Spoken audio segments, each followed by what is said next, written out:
বাঙালি বলে কথা, মাছ না হলে একদিন চলে। মাংস খেয়ে মুখ ফিরলেও মাছ খেয়ে মুখ ফিরেছে এই কথা কিন্তু কেউই বলতে পারবে না। তাই মাছ আমাদের নিত্যদিনের সঙ্গী। আসসালামু আলাইকুম, সবাইকে জানছি স্বপ্নি কিচেন ব্লগে আরও একটা নতুন রেসিপির আমন্ত্রণ। আজকে নিয়ে চলে এসেছি বাঙালিদের সবথেকে পছন্দের একটি রেসিপি, সেটা হলো মাছের। আর এই মাছের রেসিপিটা কিন্তু খেতে দারুণ হয়েছিল। অসাধারণ এই রূপচাঁদা মাছ ভুনাটা এতটা লোভনীয় যে আপনি না করলে বা না খেলে বুঝতেও পারবেন না। আসলে এই রেসিপিটাই কিন্তু আমার কাছেও খুবই ভালো লেগেছে, এমনকি আমার বাচ্চারাও কিন্তু এটা ভীষণ পছন্দ করেছিল। তাহলে চলুন কথা না বাড়িয়ে কীভাবে তৈরি করছি আজকের এই মজাদার রূপচাঁদা মাছ ভুনা সেটাই দেখে নিই। আর দেখতে দেখতে সম্পূর্ণ প্রস্তুতি পণ্যগুলো দেখে নিতে পারবেন। এখানে আমি প্রথমে যেটা নিয়েছি সেটা হলো রূপচাঁদা। এখন আপনারা অনেকে বলতে পারেন এটা রূপচাঁদা নয়, আসলে রূপচাঁদা মাছ কিন্তু সাদা হয় এটা বলবেন। তবে রূপচাঁদা কিন্তু দুই ধরনের, এটা হলো কাওয়া রূপচাঁদা, আর আপনারা যেটা চেনেন সেটা হলো রূপালি রূপচাঁদা। তবে আপনার ওই রূপালি রূপচাঁদা থেকে কিন্তু এই রূপচাঁদাটা খেতে বেশি ভালো লাগে, কারণ এটার মধ্যে কিন্তু কাটা যেমন কম তেমন কিছু মাছের পরিমাণটা অনেক বেশি। তবে যাই হোক, মাছগুলো কিন্তু কেটে ধুয়ে পরিষ্কার করে একটু চিড়ে চিড়ে নিয়েছি, দেখতেই পেরেছেন। আর এখানে দিয়েছি হলুদ, মরিচ এবং লবণ আর সামান্য পরিমাণ একটু লেবুর রস দিয়ে মাছের সঙ্গে খুব ভালোভাবে এটাকে মিক্স করে নিব।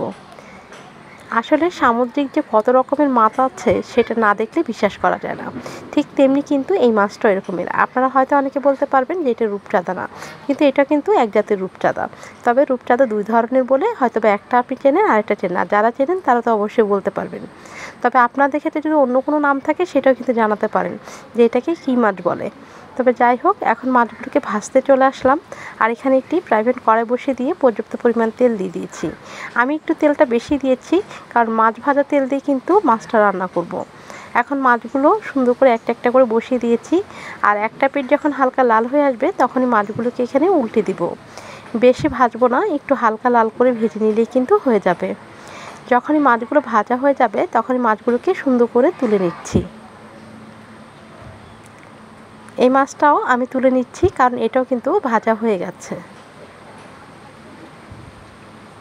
মাছ ভাজা হয়ে গেলে এই তেলের মধ্যেই দিয়ে দিচ্ছি 1 কাপ পরিমাণ পেঁয়াজ কুচি।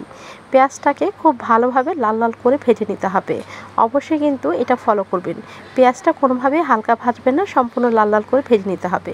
স্বাদ মতো লবণটা অ্যাড করে দিয়েছি, এতে পেঁয়াজটা তাড়াতাড়ি মজে যাবে আর ভাজাও হয়ে যাবে। পেঁয়াজটা লাল লাল করে দেখুন সুন্দর করে কিন্তু ভেজে নিয়েছি, বলা যায় বেরেস্তার মতো কিন্তু ধরে গেছে। ঠিক সেই সময় এখানে এক এক করে মশলাগুলো অ্যাড করব। দিয়েছি 1/2 টেবিল চামচের মতো আদা রসুনের পেস্ট, আর দিয়ে পেঁয়াজের সঙ্গে কিছুক্ষণ একটু ভেজে নিব কয়েক সেকেন্ড।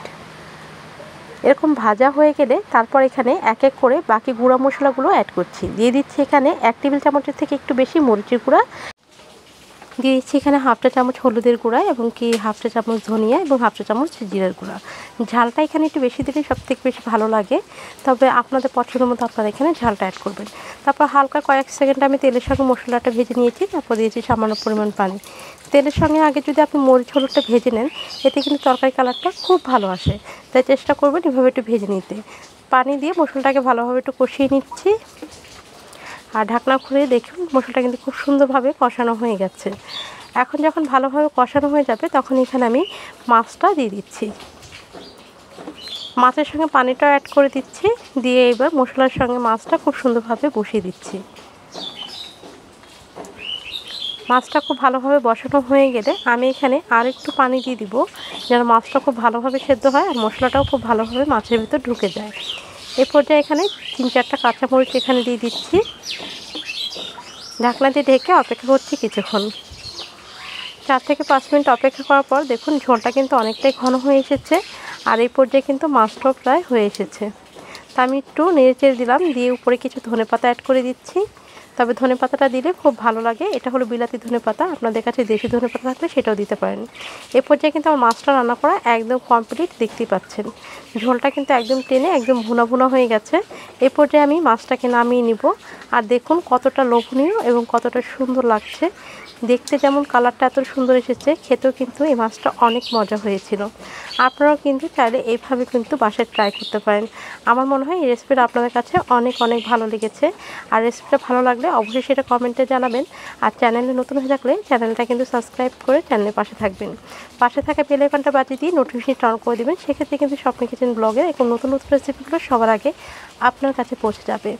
আর যারা অলরেডি কাজটা করে নিয়েছে তাদেরকে হচ্ছে অসংখ্য অসংখ্য ধন্যবাদ এভাবে আমাকে সাপোর্ট করার জন্য, আমার পাশে থাকার জন্য। দেখা হবে হয়তো আরও কোনো নতুন রেসিপি নিয়ে। আজকের মতো এই পর্যন্ত। সবাই ভালো থাকবেন, সুস্থ থাকবেন, আর আমাদের জন্য দোয়া করবেন। আল্লাহ হাফিজ, আসসালামু আলাইকুম।